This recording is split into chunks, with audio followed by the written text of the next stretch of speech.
औज़ुबिल्लाहिमिनश्शैतानिर्रजीम बिस्मिल्लाहिर्रहमानिर्रहीम। अस्सलाम वालेकुम दोस्तों, मैं हूं आतिफ मजीद। इस प्रोग्राम में आज आपको बताने जा रहे हैं कि अगस्त का महीना जब एटम बम चला था, अगस्त के महीने में जंग अज़ीम हुई थी, अगस्त के महीने में फिर दूसरा एटम बम चला था, अगस्त के महीने में लड़ाइयाँ शुरू हुई थी, बड़ा कुछ था अगस्त के महीने में। अगर इस अगस्त की बात करें तो इस अगस्त को भी बड़ा कुछ होने जा रहा है। 14 अगस्त को पाकिस्तान मर्ज़ वजूद में आया, 15 अगस्त को इंडिया बना। पाकिस्तान तहरीक इंसाफ ने 2014 अगस्त को आज़ादी मार्च किया। अगस्त का महीना इमरान खान की तहरीक का 3 साल का महीना है। होने क्या जा रहा है इस महीने में, जहां जंगें होने जा रही हैं। अगस्त का ये महीना सूरज ग्रहण, चांद ग्रहण, सितारों की तब्दीलियों के हवाले से बड़ा इंपॉर्टेंट होने जा रहा है। अस्सलाम वालेकुम जी। वालेकुम अस्सलाम, बिस्मिल्लाहिर्रहमानिर्रहीम। इन्नल्लाह यामुरु बिल अदली वल एहसान। बेशक अल्लाह हुक्म देता है इंसाफ करने का और एहसान करने का। बिल्कुल, अगस्त का जो महीना है वो एक आला महीना है, और अगस्त के महीने को ज़्यादातर अगर गौर किया जाए तो उसको 22-23 तारीख से पहले पहले वो ल्यू कहलाता है। और 22-23 अगस्त से पहले पहले बड़े वाक़यात दुनिया में हुए, बड़े बड़े हुए। और ल्यू का जो ज़ोडिक साइन ही बब्बर शेर, वो तो वैसे ही जंगल का बादशाह, जंगल का बादशाह। तो जंगल का बादशाह फिर आपको पता है वो तो फिर उसके अंदर रहम तो है ही नहीं, वो तो जिसको चाहे चीर फाड़ देता है। अब अगस्त को आला महीना भी कहा जाए, अगस्त का मतलब ही आला है, ठीक है ना। अब बात यह है कि एक बात और बताऊं कि इमरान खान साहब भी 5 अगस्त को गिरफ़्तार हुए, अगस्त 5 थी वो।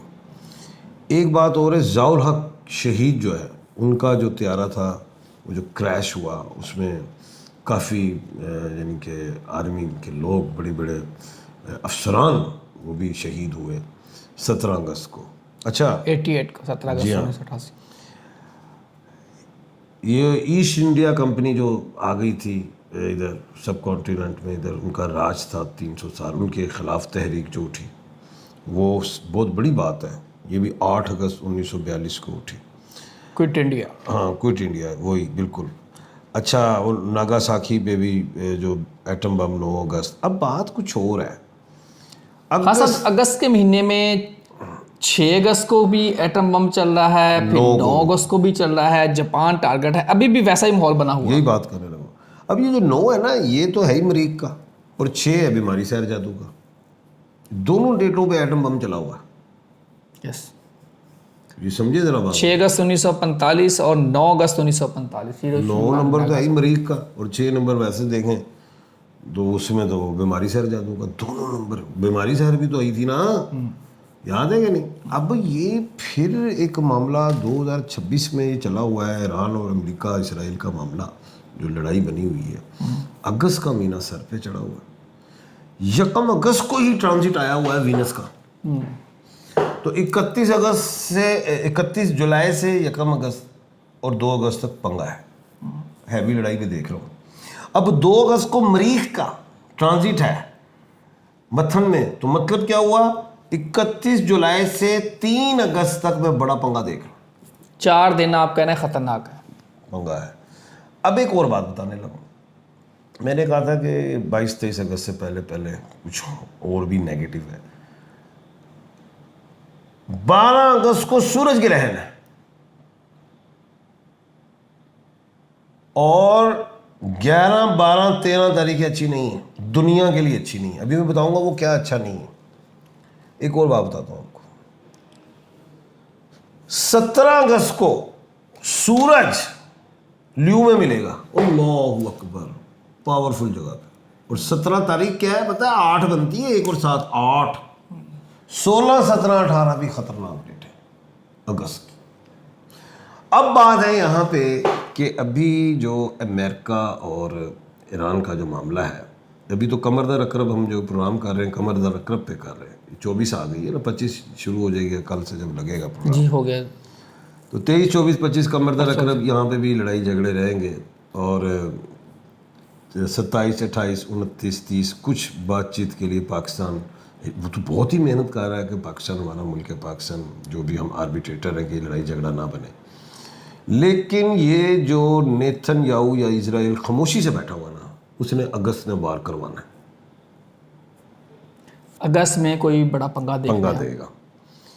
लेकिन ये जो सूरज ग्रहण है ना, जो पहला सूरज ग्रहण हुआ था ना फरवरी में, उससे मशरिक को नुकसान हुआ था। अब जो सूरज ग्रहण और चांद ग्रहण है, इसका नुकसान मगरिब को होगा। अगर इन्होंने टीटो पार्टी कर दी, मैं यहाँ तक देख रहा हूँ कोई बड़ा हमला अगस्त में ना कर दे अमेरिका ईरान पे, मिसाल के तौर पे कोई एटम बम चला दे, कोई उस तरह का कोई बम मार भी सकता है, एटम बम तक मार भी सकता है। लेकिन जो ईरान उसका जवाब देगा ना, वो मगरिब तक उसका सेक बहुत बड़ा पहुँचेगा। जो मैं देख रहा हूँ कि अगस्त का महीना बड़ा ख़तरनाक महीना है इस पूरे साल में।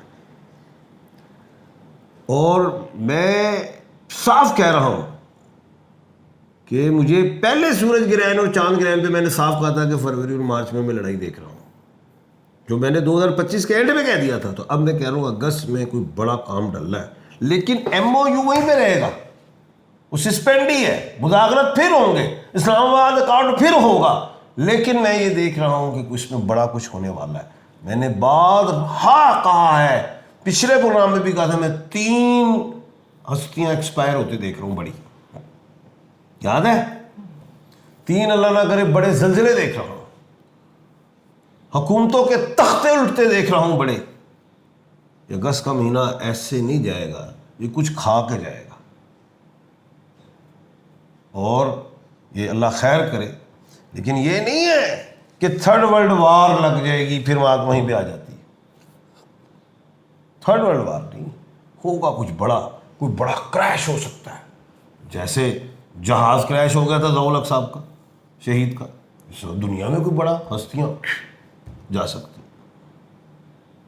एक ऐसी चीज मैं देख रहा हूं। और सूरज जो है, इसको आप लाइट ना लें, ल्यू का ये बताइए कि ल्यू का स्टार क्या है?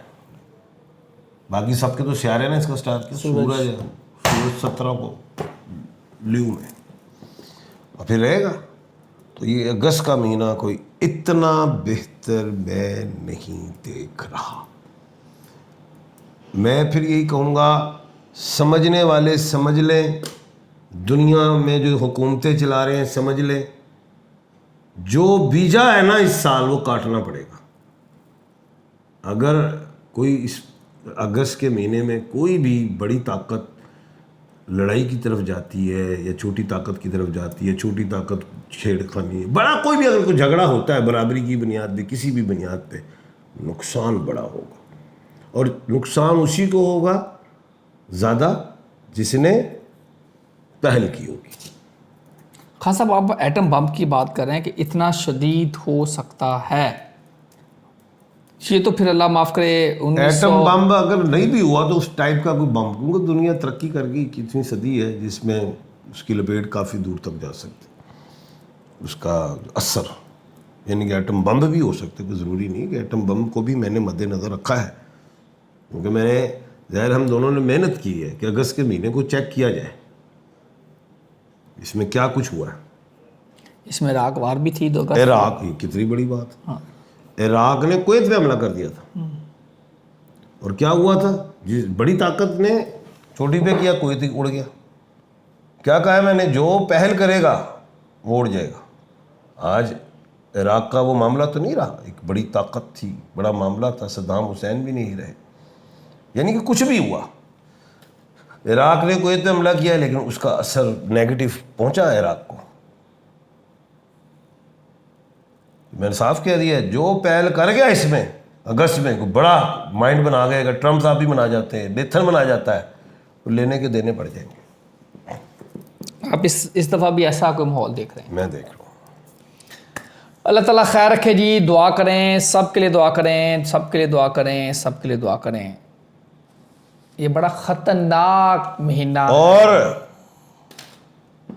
अफगानिस्तान से फितनतुल ख्वारिज ने अगर पंगा किया तो बहुत बड़ा नुकसान होगा फितनतुल ख्वारिज का भी, क्योंकि जो पहल करेगा, पाकिस्तान तो पहल करता ही नहीं।